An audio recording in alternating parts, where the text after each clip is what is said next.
Hello everyone! Hello kabagagwait for today's video guys. Domingo man, so mag-dinner me as always. Dual style. Ug maura ni atong lamas gamito natay aos bombay kamatis ug natay spinach. So ang ayan bata magsuot aning wig nga dili pwede sa Netherlands kay kusog baya kayang hangin unya malagbot ni. Ug ato nang ilunod ang ahos ug isunod nato ang bombay ug kamatis ug ato ra ni siyang imikos-mikos.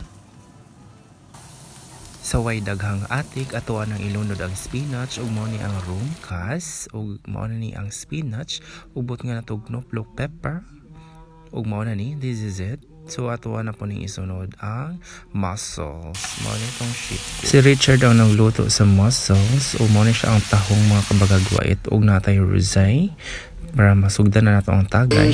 Prost. Ninyo.